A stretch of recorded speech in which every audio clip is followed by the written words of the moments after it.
Baiklah, kita akan masuk ke segmen dialog untuk hari ini. Kita akan membahas terkait dengan cuaca ekstrim, waspada banjir bersama dua narasumber.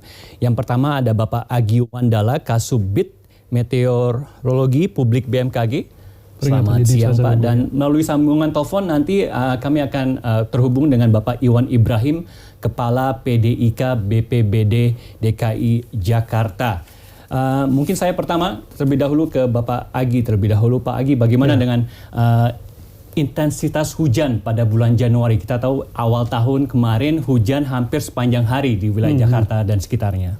Kalau boleh saya singgung sedikit kalau boleh saya singgung sedikit, saya sampaikan dulu pantauan cuaca di hari ini.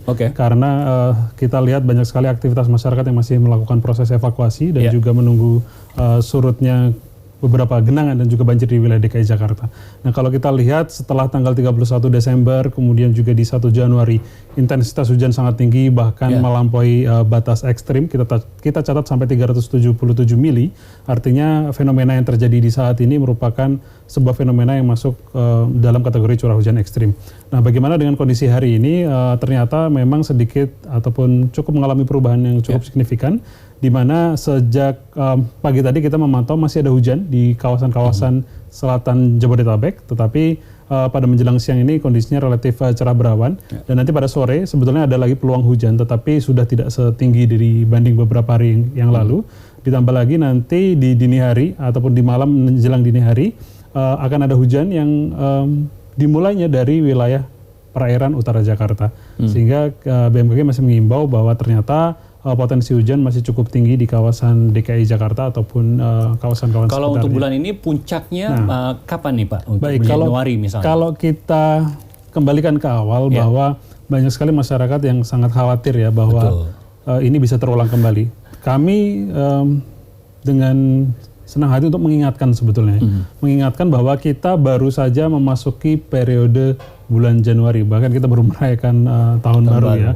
Dan kita perlu ingat secara alamiah di bulan Januari, Februari, kemudian dan juga Maret nanti, kita secara alamiah selalu mengalami periode di mana yang kita sebut dengan pengaruh monsun Asia. Artinya apa? Monsun Asia ini selalu membawa kandungan uap air dari wilayah utara masuk ke wilayah Indonesia, dan biasanya daerah Jawa ini selalu menjadi daerah pertemuan angin yang asosiasinya adalah dengan curah hujan tinggi. Nah, sehingga apa? Kita bisa melihat bahwa ini baru periode awal sebetulnya. Kalau kita boleh recall sedikit ya, di pertengahan Desember juga ada beberapa titik genangan akibat hujan lebat ya di DKI. Nah, itu merupakan signal awal, dan ini adalah semacam pengaruh kedua daripada monsun Asia itu sendiri. Artinya apa? Kita masih memiliki periode Januari, sepanjang Januari, kemudian nanti masih ada Februari dan juga awal Maret, sehingga kita mengingatkan masyarakat tetap perlu waspada. Sebetulnya tidak hanya Jakarta saja, kawasan sekitarnya Jabodetabek dan juga bahkan di provinsi-provinsi lain. Baik, terkait dengan cuaca ekstrim ini sebenarnya bisa tidak Pak cuaca itu sebenarnya dimodifikasi, karena ada rencana atau wacana ini mau memodifikasi cuaca agar awan hujan atau curah hujan ini tidak terlalu tinggi. Ya, sebetulnya dalam upaya mitigasi bencana hidrometeorologi banyak sekali cara yang bisa kita lakukan.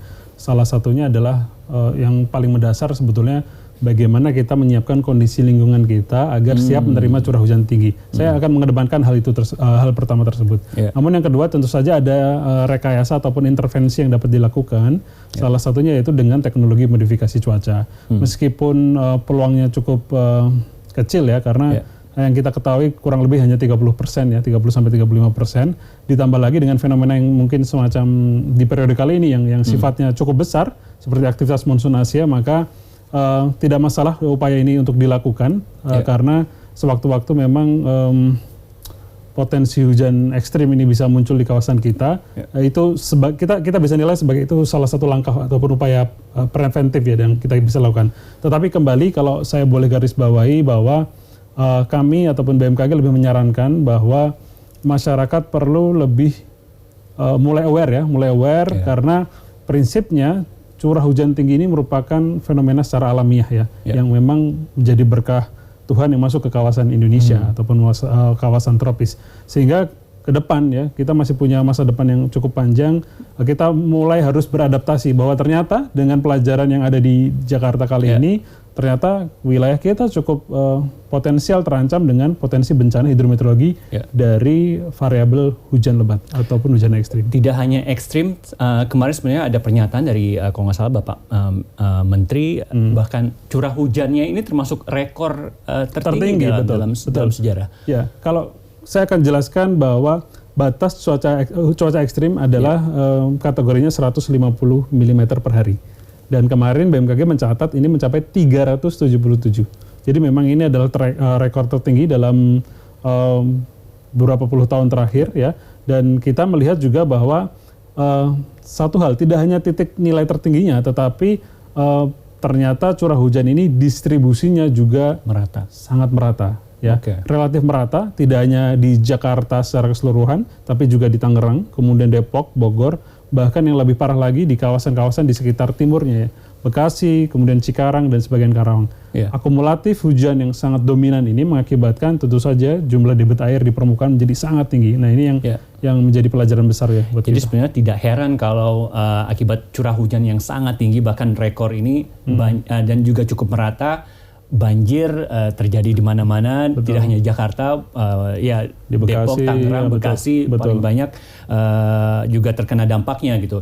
Kalau melihat yang daerah-daerah yang curah hujannya tinggi dari Jabodetabek, di wilayah Jabodetabek itu di mana Pak yang paling tinggi sebenarnya? Ya, sebetulnya catatan tertinggi adalah di Halim, yang mana masuk kawasan Jakarta Timur ya. Tetapi saya sampaikan ringkasnya bahwa distribusinya hujan di atas 300 mili per hari itu konsentrasi terbesar memang di Jakarta Timur. Karena kami mencatat juga di sekitar Taman Mini.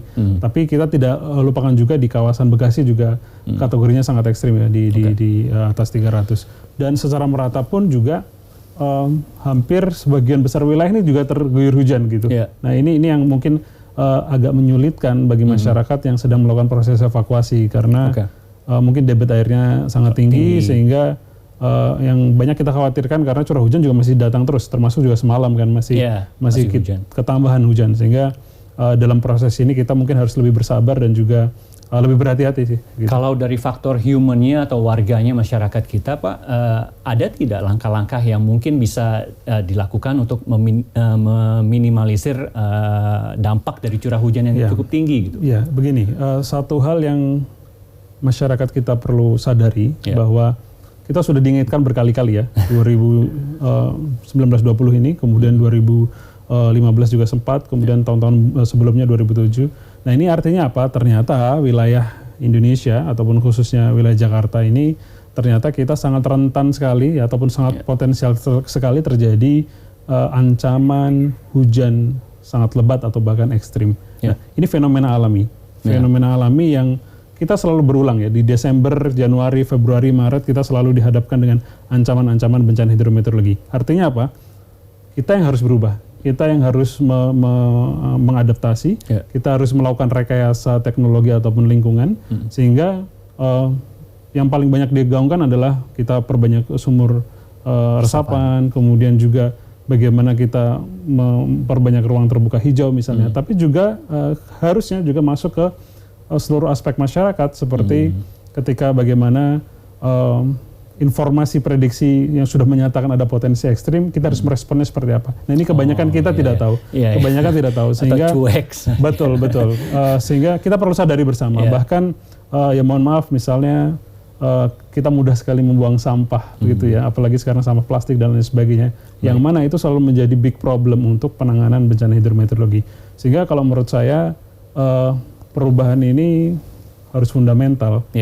Anak-anak kita, betul, kemudian juga seluruh aspek masyarakat kita mulai harus tahu. Tidak hanya upaya evakuasi atau mitigasinya, tapi bagaimana sebetulnya menghadapi ancaman yang sangat besar ini. Kita akan bahas nanti lebih lanjut setelah jeda berikut ini Pak Agi ya. Tetaplah bersama kami pemirsa, segmen dialog akan kami hadirkan usai jeda berikut ini.